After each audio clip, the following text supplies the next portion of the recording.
Hi. Hi. Vertical stripes are in. I see you picked the small watch today. That's nice. Thank you. Thank you.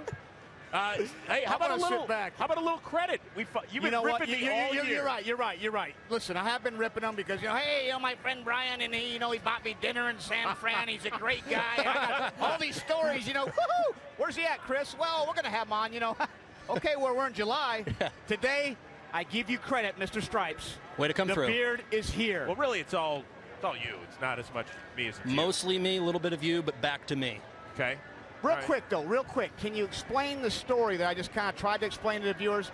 Dinner in San Fran truly touched this man's heart. Just a small little place called Gary Danko. If you're not familiar with it, it's a 14-star restaurant. It's got everything that you could possibly want. The lobster risotto. Excellent. Phenomenal.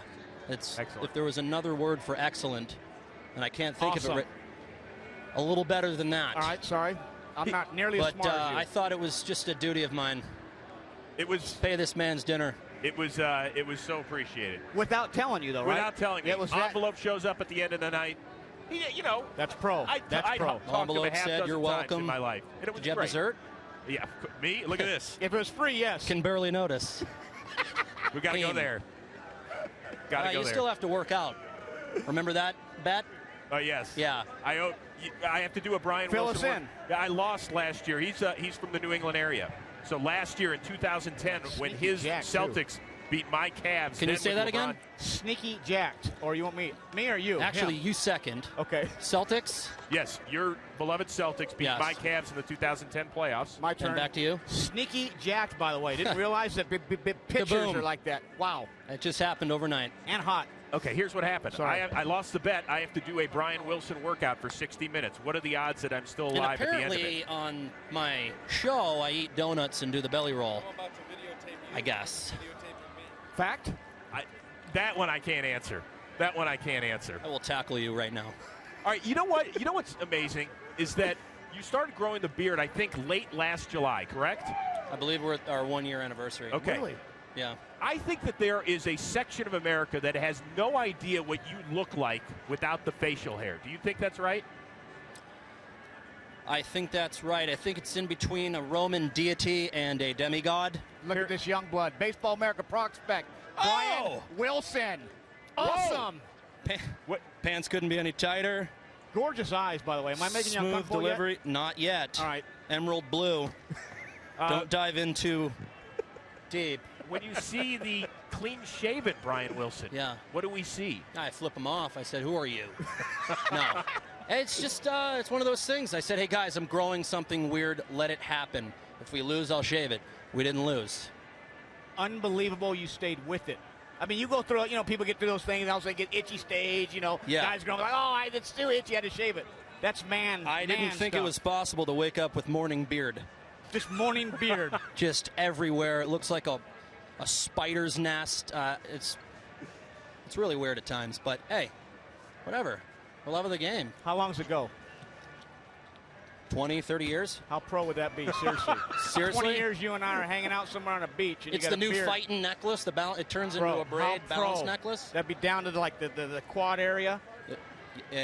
Yeah. With the rolled up jean shorts showing upper thighs.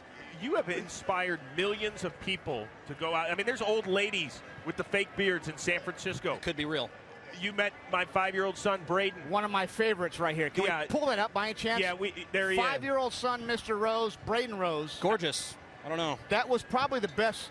Named Brian after Wilson. Dallas Braden. Not sure why he has gray pants on with the white jersey. He was kind of on the road and all. Because he's 5, that's why. Clean it up, Chris. It's the show. Still not happy about holding this mic. Uncomfortable, right? Yes, a little bit. You don't have. Do you hold it with like 2 hands? Do you grip it? It's kind of weird. It's like the shaker, the workout machine. Yeah. Yeah. There you go. That guy got jacked off that. No shot. The shake weight. All right, what do you have for us? Last year, you debuted the orange cleats. Yes. For the All-Star game. What do you have in store for us tomorrow night? 2 orcas mating. And when do we debut that? Tomorrow. Like 9th inning, or do you save it, or do you do that earlier? No, I put my spikes on before the game. I had a guy paint them, and it's just me on it. A little orange, a little black. I wanted metal shoelaces, but apparently they don't tie well. Ooh. So would have been nice. I mean, it could have been weird. It could have been glorious, but anywho, those are the cleats I'll be wearing. Well, you know, last year you pitched I believe the 8th inning in Anaheim. Yeah. We just heard from Bruce Bochy. You're getting the ball with a 1-run lead, brother. Well, what about 2-run lead? Okay. Or 3. Let's get specific. Okay. You're getting the ball in the 9th. No, that's exciting. I'm not just representing myself. I'm representing the Giants as a franchise, and also the National League. You know, try to take home field advantage here in the playoffs. It worked wonders last year when everyone's like, so what does this mean to you? I don't know, Giants home field advantage in the playoffs, and they giggled. Right, silly us. Not funny now. Champion, hello. Coolest part about being a world champion is the parade.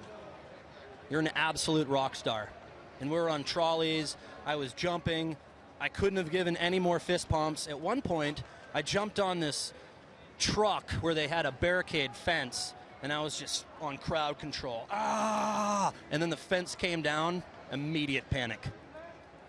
Coolest thing watching Aubrey Huff pull the G-string out, and Willie Mays' expression was the coolest thing for me from a distance. I have that on tape.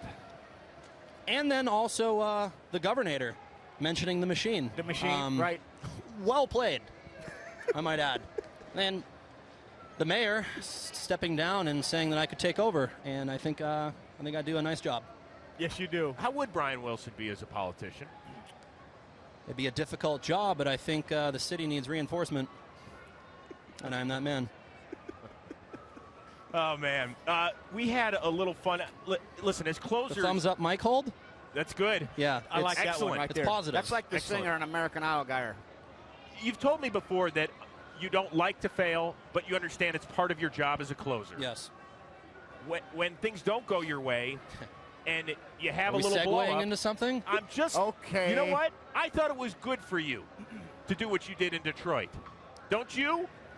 To let go a little bit? Hey, when you walk into a dugout... Was that full? The only thing I didn't like right here, full. Will, I'm going to be honest with you, that was kind of just that half swing. I want you to full throttle next time. Now, if you get your top hand on a cooler, you run the risk of breaking your wrists. Great point. Valid point. Valid point. I sliced it down the right field line, kept my hands through, broke the wrists at the right time. Right. No, but I got in the dugout, and I was a little pissed, obviously. And the cooler was like, ha, you suck. What? No, I don't. And I threw it. And I threw it well. And got some fan mail yelling at me for that. But, hey. There's no reason to yell at you for that. No, That's what it's about. It's the passion. It's the fun. It's the snapping. And you know your teammates are fish-eyeing you, and I'm on you because I'm going to take that to Kevin's highlights and make sure in your swing. But now I understand. Yeah. And I might clean it up. That was a double down the right field line, and then I stole third and tagged up. Great point. But I bandaged it the next day. We made amends, and you guys are good. Show the clip. No, we did. We saw it. Show it again. I'm editing this. Okay, sorry. Mr. Wilson would love to see the clip one more time. My guess is you'll probably have to sit through the entire thing. There we go. And that's full of water. See that kind of dip? Now watch this. This is Chris Stewart's bat, and I signed it for him. And whose bat was it? It was Chris Stewart's. Oh, beautiful. Take that. Take that. What are the Band-Aids? Power stroke. There it is. Nice. There it is. And we made up the next day. It's good. Yeah. Hope you had fun. I had a great time. You know what? It's all about just competing and being a part of the team. You know, I had my 40 seconds of rampage destroyer mode, but then you got to root on the guy that's saving your ass. Right. And Affelt did a great job, made the pitch, got the double play. The Giants win. Ultimately, that's the only thing that matters at the end of the day. Screw your stats. You know, if you want to get personal about it, you know, join a different baseball team because, you know, when we win, it's all about that. I was talking more along the lines of show. Hope you had fun on the show. Yes, he did. But, you know, speak for yourselves, guys. How about the microphone holding? The microphone holding, negative. But that sign right there from the Texas guy, Heem. Got Heem. We do. We've got a guy that says got Heem.